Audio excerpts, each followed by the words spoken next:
que me dejes 2 por los que hay que pasar si te interesa la religión. Pero sí, la verdad es que el lanzamiento, en este caso es muy atractivo para nosotros, casi no cubrimos lanzamientos, pero me intrigó mucho secreto de confesión. ¿Cómo y por qué la Iglesia ocultó el cuerpo de Eva Perón durante 14 años?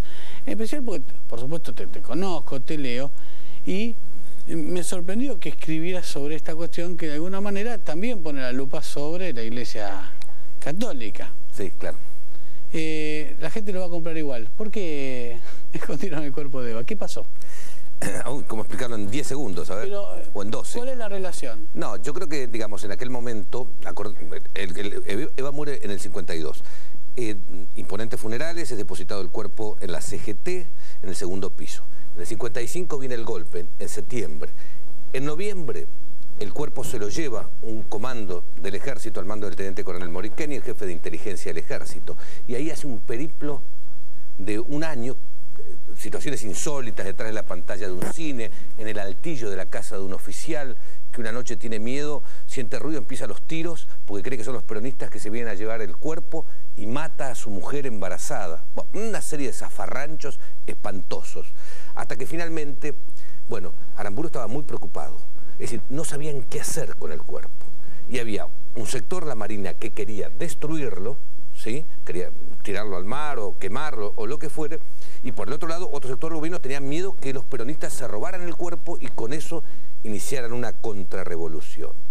Ahí surge, y redondeo, un plan que empieza muy abajo, muy abajo, te diría en una instancia muy inferior, entre un teniente coronel, que se llamaba Alejandro Agustín Lanusse, que era jefe del regimiento de granaderos a caballo, un hombre muy antiperonista que había estado preso por la revolución anterior de Menéndez, contra Perón, y su capellán, que era el padre Francisco Paco Rodger. Eran muy amigos, Paco lo había casado a él, y le lleva esta cuestión, porque lo admiraba, Lanusse lo admiraba a Aramburu, y le dice, mira, el presidente está muy preocupado, porque han hecho un lío bárbaro con el cadáver en el servicio de inteligencia del ejército, tiene miedo que se lo roben los peronistas, tiene miedo la Marina lo presiona para quemarlo, dice, él está muy preocupado, y él es católico, y no quiere que el cuerpo se destruya, pero dice que no tiene un plan, y entonces ahí empiezan a imaginar algo que termina siendo un plan aceptado, llega hasta el presidente de la nación y es aceptado, y que consiste en esconder, enterrar el cuerpo de Eva Perón con un nombre falso en un cementerio de Milán al cuidado de la orden religiosa a la que pertenecía este sacerdote, que es la Compañía de San Pablo. Una mirada más peronista del asunto, quizás más cercana a mi mirada del mundo. Podría decir que le seguían teniendo miedo a Eva después de muerta. Sí, claro. ¿Solamente miedo o también desprecio? No, yo creo que el tema de quemarla también tenía una cuota muy fuerte de desprecio, ¿no es cierto?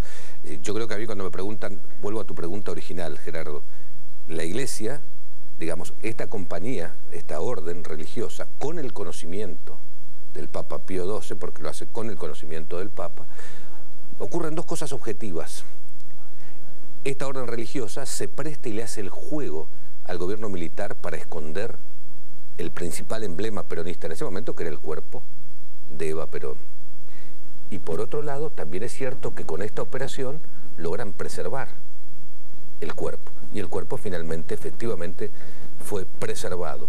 Y estuvo durante 14 años bajo el nombre de María Maggi de Magistris en ese cementerio de Milán, hasta que en 1971, ya Lanusse, siendo presidente de la Nación, en uno de los primeros gestos hacia Perón, en esta cuestión del descongelamiento con el peronismo, decide devolverle el cuerpo a Perón y tienen que ir otra vez, los mismos que lo habían llevado en el 57, tienen que ir a Milán y llevárselo a Perón. El libro se llama Secreto de Confesión y, como quiero pasar a los otros, agrego una sola pregunta sobre esta cuestión. ¿En qué casos la Iglesia Católica hace una autocrítica de estas cosas? ¿Y en qué casos para la Iglesia merece ser autocriticado algo y en qué casos no? Este es un aspecto de la historia, Gerardo, que la Iglesia nunca quiso hablar. Nunca quiso hablar de esta participación. Es una situación vamos a decirlo así, embarazosa. Nunca quiso hablar.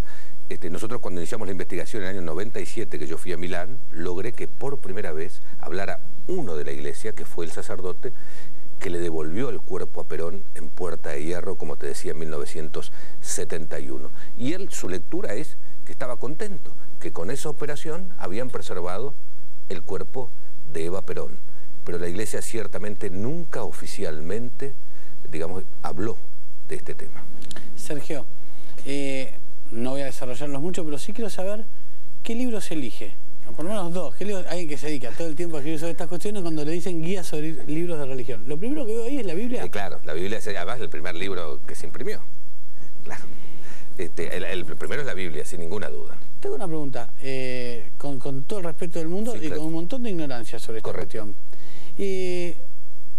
¿Cómo es una lectura no creyente de la Biblia? ¿Cómo es? No, se puede ver, digamos, aproximarse, pero lo que pasa es que... ¿Lo tenés que sentir? Y un poco sí, porque la Biblia no es un libro de historia, claro, aunque tiene historia, pero no es un libro de historia. Tampoco se puede hacer una lectura literal, porque hay cosas que... Claro. Si vos lees cosas de la Biblia, se pasa matando gente, tirando gente por todos lados, entonces, pero no es una lectura, no se puede tampoco hacer una lectura literal. Entonces, evidentemente es un libro de fe. Y a su vez, ¿qué siente un creyente cuando relee la Biblia? Cuando, en lugar de buscar ese momento al que se refirió su pastor o su cura, la lee de nuevo, retoma la Biblia. Lo habrás hecho seguramente. Sí, claro. ¿Qué genera en un creyente volver a la Biblia? Genera, digamos, un gozo espiritual, una satisfacción, digamos, creo que tiene una enseñanza, porque también está la otra parte, para quien no es creyente, la enseñanza que tiene la Biblia, digamos, de los comportamientos, de los valores, de la caridad, de muchísimos valores que encarna, me parece que eso es una caricia para el alma, para cualquiera. Voy a agarrar uno solo más que me sorprende que hayas traído, pero a su vez me gusta. Si alguien quisiera leer algo más sobre la Biblia, un libro que acompañe la lectura de la Biblia, ¿cuál es el primero que se te ocurre? No, bueno, hay muchísima gente que ha estudiado, digamos, que hay un montón de libros acerca de la Biblia. Yo como periodista me fascina, pero es desde otra perspectiva. Ariel Álvarez Valdés, una persona muy discutida, pero un gran biblista argentino, tiene libros para explicar muchas cosas de la Biblia que son realmente apasionantes. Por ejemplo, si existió el arca de Noé, tiene un montón de preguntas que son realmente fascinantes. Es cierto que hay otros que son desde una perspectiva mucho más enjundiosa, digamos, pero digamos, desde el aspecto más divertido, vamos a decirlo así, más ameno, esto de que todas las cosas que la gente sepa, es cierto que existió el arca de Noé, que había tantos animalitos, que bueno, es muy divertido.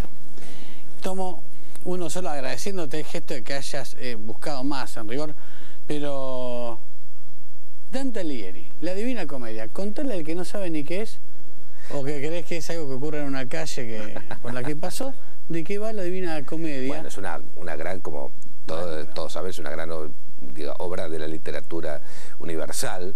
Es un poema épico que a mí me gusta mucho porque, digamos, él cuenta de una manera, yo diría, muy amena, las distintas gradaciones del pecado y aún de la virtud. Entonces va pasando, digamos, lo que es el infierno, cómo él se lo imagina el infierno, sí, con distintos niveles, ¿no?